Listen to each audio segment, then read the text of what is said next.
He said horrible things about her parents and about all black people in general. Then he grabbed her hand hard, but Amelia's patience snapped and she... Now let me paint this right. Amelia was just 18 when she showed up at Aldridge College in Northern California. A mid-tier campus, small enough to feel like a community, but big enough that you could still get lost if you didn't know who you were.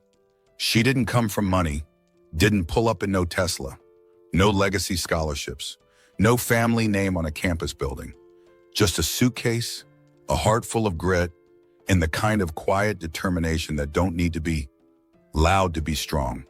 Amelia had worked hard for her shot. Late nights, double shifts, taking care of her younger siblings when her mom was working 2 jobs back in Fresno. Her GPA wasn't perfect, but her story, that was gold. She earned her way in, every step. And that alone, that made her dangerous in a place like Aldridge.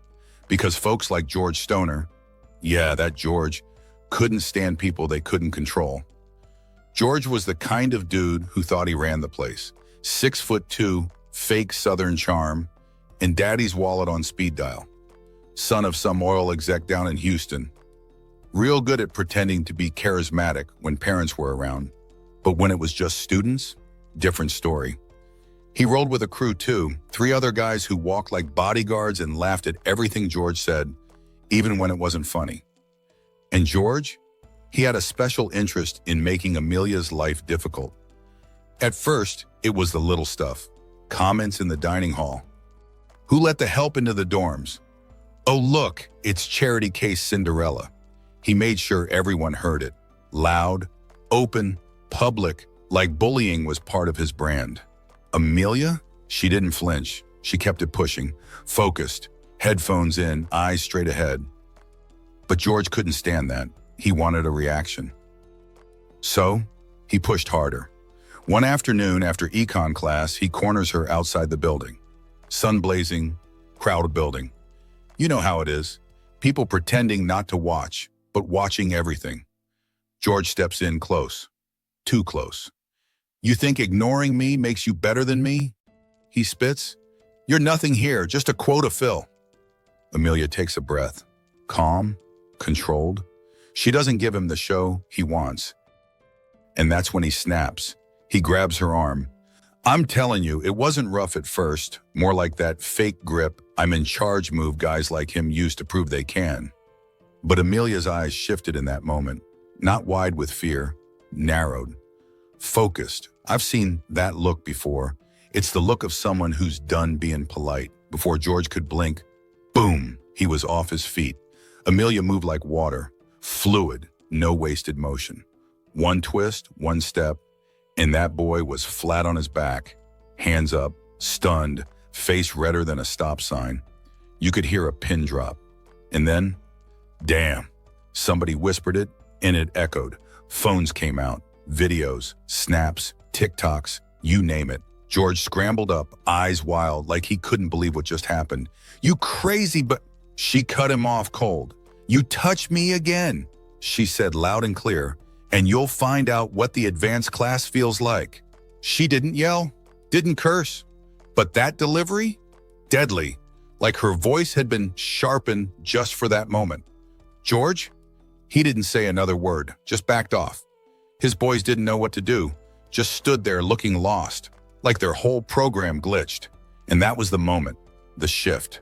By dinner time, the whole campus knew. George Stoner got bodied by a black girl, half his size.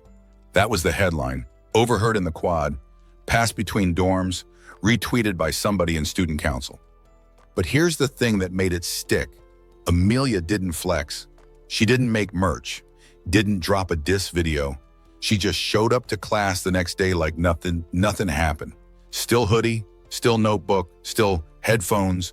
And George, let's just say, the crown fell fast. Now, George tried to act like it didn't bother him. He showed up that Monday still wearing his designer shades indoors, like he was famous or something. Still strutted like he had clout. But the silence hit different.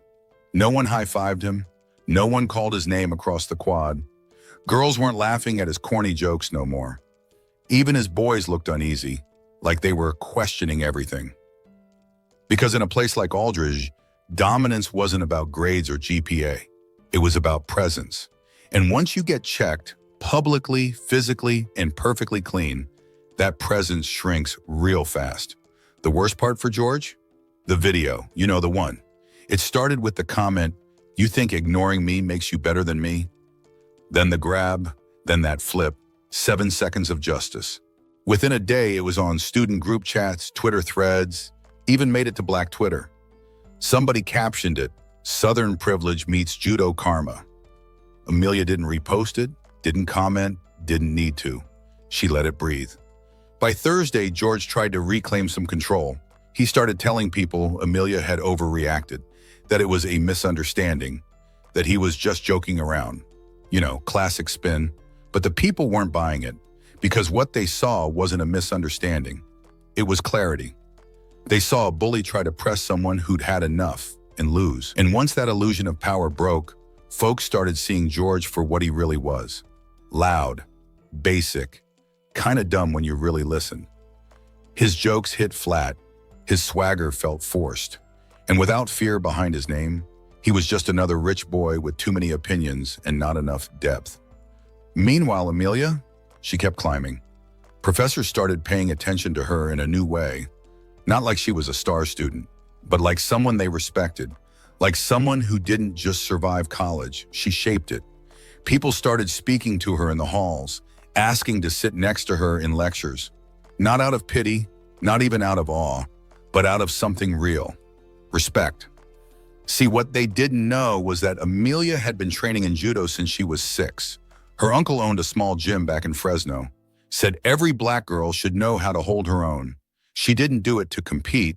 She did it because discipline meant freedom, control, power, not the kind you show off, but the kind that stays with you when things get loud. And that's exactly what she carried with her at Aldridge. She didn't go looking for trouble. She didn't raise her hand when George picked her as a target. But when that line got crossed, she didn't fold. She handled it. No screaming, no drama, just facts, gravity, and an armbar George never saw coming. You want to know what happened next? Nothing. No suspension, no hearing. Oh, they tried. George's dad called the dean, said Amelia assaulted his son. But once that video made it to the admin inbox, case closed. Dean wrote it off as self-defense. Security even gave her a quiet nod in the dining hall a few days later. George dropped his major mid-semester. Rumor was his dad wanted him to transfer. New environment, he said. Maybe somewhere without Amelia Brooks in it. Meanwhile, she flourished. Not in the spotlight, but in her own lane. She landed an internship with a nonprofit that advocates for young women in STEM, started mentoring freshmen, got invited to speak on a panel about resilience in first-gen students. And all that time, she never mentioned the fight, never bragged. She didn't have to. Because real power, it doesn't shout, it moves. So let that be a reminder. You can clown somebody for what they wear, mock them for how quiet they are, assume they're weak because they don't play your game. But some people got fire behind their silence. And if you test them at the wrong time, you just might end up face first on the pavement, with your whole reputation lying next to you. Respect ain't about fear. It's about knowing who not to mess with. And Amelia Brooks, she taught a whole campus that lesson in 7 seconds flat. And then she went right back to class.